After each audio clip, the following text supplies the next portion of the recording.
wonderful. But of course, we couldn't just have a baby shower and celebrate. You know how I am. So I want to take everybody with me, and not that everybody's trying to have a baby, but I know that so many of my friends have been going through wanting to wanting to either get married or have kids. And Mommy said something really strategic yesterday. She was saying, like, if you're a heathen and you ain't even thinking about having kids, or you don't even know who God is, you can probably have a baby like it's nothing, And I feel like Lord of the Rings, where they're building an army, the devil's army grows like crazy. Right. But the minute that you love God and you really want to have kids for a specific purpose and really grow them up so that they know God, it's like all hell comes against your body, your mind. The one will put 10,000 to flight. Yeah, there you go. I know that's right. So we're gonna take up offering. I thought it was important. When we first started talking about the shower, I told Jan and Mommy and everybody that I wanted to make sure that we used it as a time to encourage people that were just trying to, they didn't even think marriage was possible, let alone, having a baby or something like that. So I know some of my longtime friends that are here remember 8 years ago, and it was October 2002, where I had my first myomectomy, and they had me sign the hysterectomy papers, and I was like, huh, what? Like, I hadn't even thought, at that time, I was doing so much, I really wasn't even, I was like, oh, I'll get married whenever I have kids. It never even entered my mind, like that it was a challenge, you know what I'm saying? And so, some of you guys know it was just crazy. I signed the hysterectomy papers. Surgery was supposed to be an hour and a half. It was 4 hours, and I was in recovery for 12 hours, 4 bags of blood transfusion. I was like, you don't understand because you never even thought. But that fertility specialist came to your rescue. Yeah, and there was a fertility specialist that actually stood in the surgery, and her only job was to make sure that the doctors did whatever they could to not give me a hysterectomy. And then the anesthesiologist found out, she saw my name on the paperwork. She was a member of Faithful Central, so she said she prayed through the whole surgery. I mean, it was so many miracles, And I was telling my sister Stacy right here that what I did the day before I went into surgery, I went to Baby Gap because one of my spiritual dads, Bishop Mary, he wrote a book about my faith is taking me someplace. And he said you have to have a faith extender, something that reminds you to believe God no matter what. And so I went to Baby Gap, and I remember calling Monica or somebody on the phone. I said, I feel stupid, but I'm going to just do this. I'm not going to tell nobody because they're going to think, like Jennifer said, they're going to think I'm crazy. But I bought a little boy outfit and a little girl outfit. And I said, God, I've never even talked to you about kids. I mean, I knew I wanted them, but everybody knows I was raised, Rosalind's kids. I thought they were mine, So.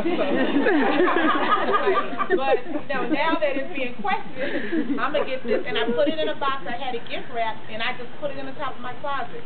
And I was like, I just believe that one day I'm going to be able to use these. And so when we went to surgery, the only thing I wanted to know when I finally got conscious was, can I have kids, And I left the hospital at 95 pounds because, I couldn't eat. It was just so much. It was such a horrific. The devil was he was fist fighting me, for my destiny, for everything. And so, anyway, it was funny because the doctors told me, within 6 months you have to start trying to have kids, or else you can forget, And of course, I leaned over to Mommy and I said, well, that means God's going to take about 2 years before I get married because, you never do what the doctor said. So I was like, 6 months, God will do 2 years. I didn't even think it would be 8 years later, I would be getting married or whatever. But the doctor told you to go find somebody. Yeah, and they did. They said at this point, don't worry about getting married. They were serious. They were like, just get pregnant. Wow. Yeah, so I went to for a checkup a year later and just bumped into the nurse that had been working with me, just in the hallway. So she said, hey, what's going on? Are you pregnant? Did you have a baby? Or, what's going on? And I said, oh, no, I'm just waiting, till I get married. And she said, and she literally lost it. I was in tears when I left her. She was like, you're so stupid. I can't believe you. We did all that. You should have, and you just trick somebody. I mean, it ain't hard to get pregnant these days. She went off. And I was in the hospital by myself, and I got in the car, and I just broke. I just started bawling. And I was like, Lord, I'm looking like a fool, trusting you, expecting God to do whatever. So, fast forward, and then 6 years later, I was right back in here getting the myomectomy again.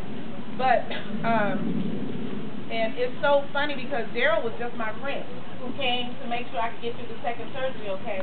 And we were on the pregnancy ward, ironically, because I had the myomectomy, and we're walking down, he's trying to help me walk, and we're walking down the hallway, and people are like, congratulations. We're not even together, we're just, oh, it's not like that. You're like, oh, yeah, whatever, congratulations. I'm sorry. He's like, girl, please. Little did we know that we're going back to the same hospital, and I'll be on the same ward having this baby. So we'll be walking on with. I get that nurse. Yeah, I know. That nurse, I don't know where she is, but I would love. But I just really wanted to make sure you guys knew why it was such a celebration. Even though some of you guys know bits and pieces, I don't even know what to say. I mean, it was, Mommy, we wrote the testimony there. I was like, Mom, I cannot tell everything in the paragraph. She was like, well, you better figure it out. She probably said it just like that. That's just a portion. And honestly, I know a lot of you who are, we have like 6 or 7 pregnant ladies in here too. That's like awesome. But I know some of you prayed that you could get pregnant. But I just wanted to make sure you understand, I was too afraid to pray. So I wanted to be sure that you understood that, oh, look at that. Oh, look at you. That's great mother right there. That's my scripture. And now I have props for my testimony. Props. Picture up. I know, right?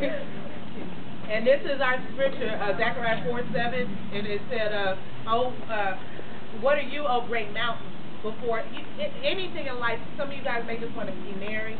You just may want to get, whatever your thing is, but it's a mountain. And it says, what are you, O great mountain, that you won't be just pushed out of the way, crumbled. Even the top of the mountain will come down. He said, and we'll shout, grace, grace. And so the baby's name, of course, Grace Miracle, something had to be in there. I mean, I was like, seriously, I want you guys to know, I was too afraid to pray. I would not pray for a baby because I was not going to pray and go. I cannot handle the trauma that some people just going through. I don't even know how you survived, Savannah, going through a miscarriage. And Jennifer, I mean, I didn't want to go there, so I figured I just don't pray out of sight, out of mind.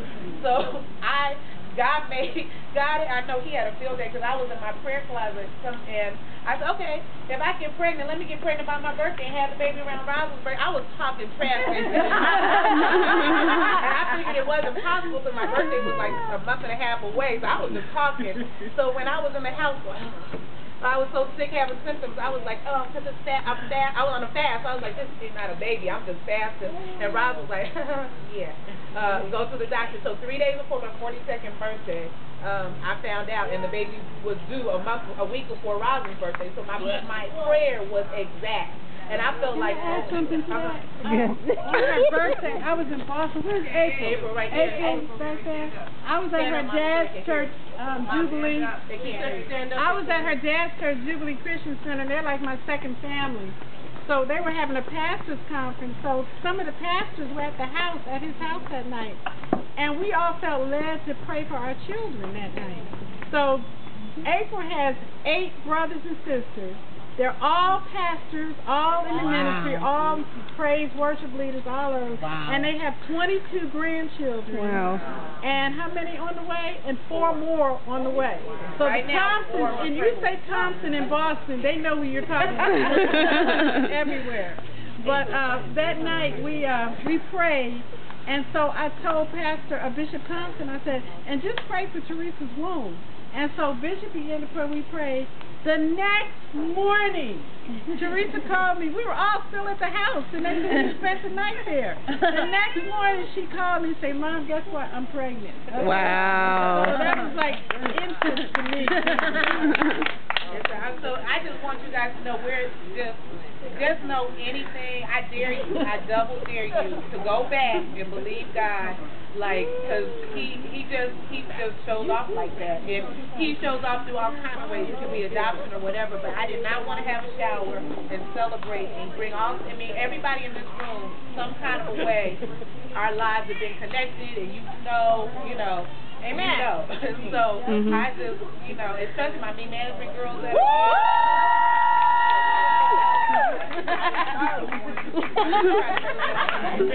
I wanted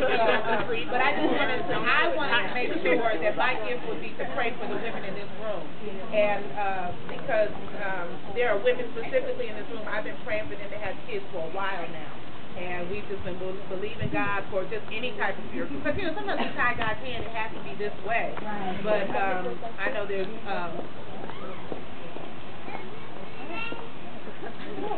oh, okay. So, can I play now?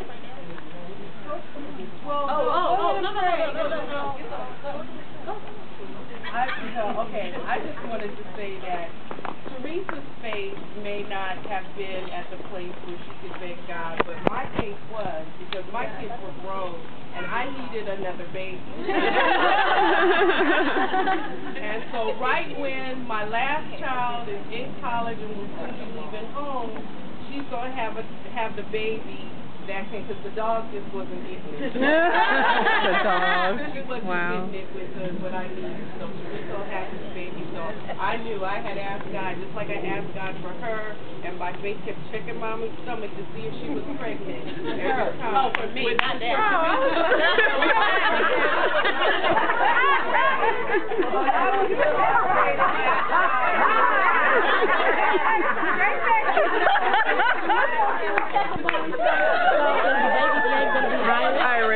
Iris Grace. Mommy is funny. Oh my God. What I want to do, if you're pregnant, I really want to pray over you. I want you to come up and respect the baby. And I also want to pray for those who want to get pregnant. Okay? I want to get pregnant. Then we can call you. But can we pray for husbands first before we get pregnant? You got at least two. Because I don't think Mom sees that before in mine. I just thought that would be cute. If you're pregnant, come on up first. I know. It's like, Where'd you get that coffee? Up here. Up here. It's the coffee. If it's still coffee.